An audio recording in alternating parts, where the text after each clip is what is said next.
Here is a dribbling trick which you can use to make quick turns as you're seeing these clips, and it will massively improve your dribbling skills in this game. These are the top secret tips pro players won't even talk about, so make sure you lock in, like the video, and we start. From the beginning of this game, dribbling has been slow, but still you wonder how pro players keep dribbling and changing directions very quick with their players. There's a simple technique, and that technique is the way you use the left analog while dribbling. This is a very big game changer trick. Before I review the technique, let's first look at how we have to dribble in eFootball real quick. Dribbling begins with the way you control the ball. Here's the mistakes you have to eliminate when controlling the ball. 1.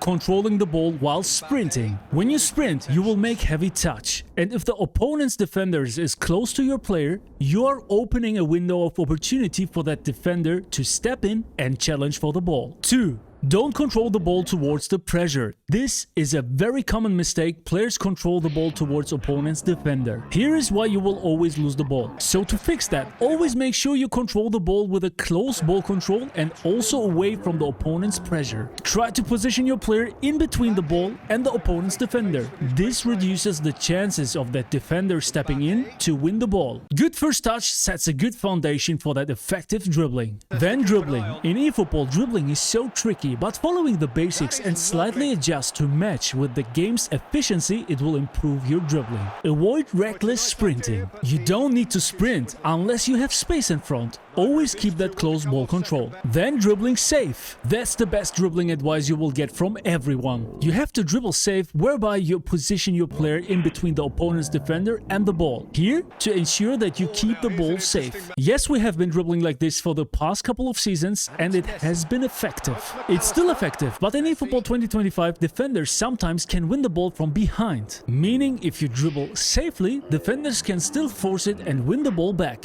especially when the opponent is using the shoulder charge function. That's why mastering the basics is good. You just need to adjust a little bit to follow the game efficiency. So in eFootball, you have to dribble avoiding body contacts with the opponent's defenders. This is the trick. You have to master to dribble safely. But sometimes you can't overcome the situation to go in a contact duel with the opponent. There's one key factor which you need to take care of. Shielding. When dribbling, if an opponent attempts to steal the ball from behind or from the sides, your player will automatically attempt to protect the ball using his body. If you command the player to move away from the opponent, he will stop protecting the ball and start dribbling in that direction. Your player has a higher chance of keeping the ball if his physical contact player stat is higher than the opponent's. Rumors saying that the shielding is getting activated by a physical contact value of 75 plus above. I've made the test with Zico on 75 but also on 74. On both stats he activated the shield function.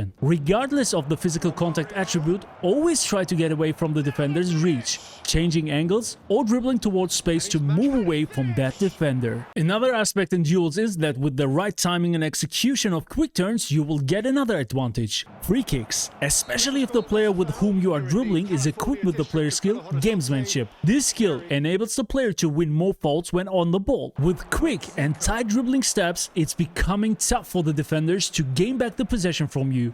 Often you will be rewarded with a free kick or a penalty.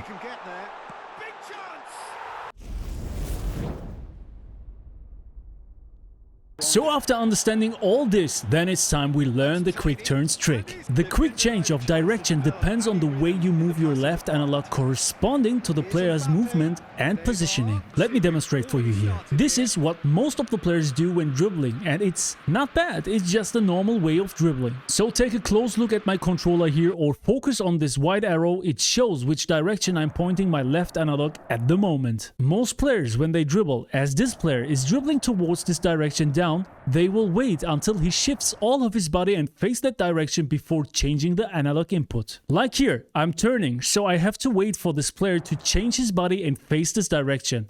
Then I input another change of direction with my analog. That's the normal way of dribbling, waiting for your player to shift the weight of body before changing the direction of your analog. And here's how to change directions quickly, and I'm using Barella, not much as one of the best dribblers in the game, but you are going to see how he changes directions quickly. So here I'm pointing the left analog up. And here, I want my player to dribble up, but see, I pointed down before even this player shifts his body to face up.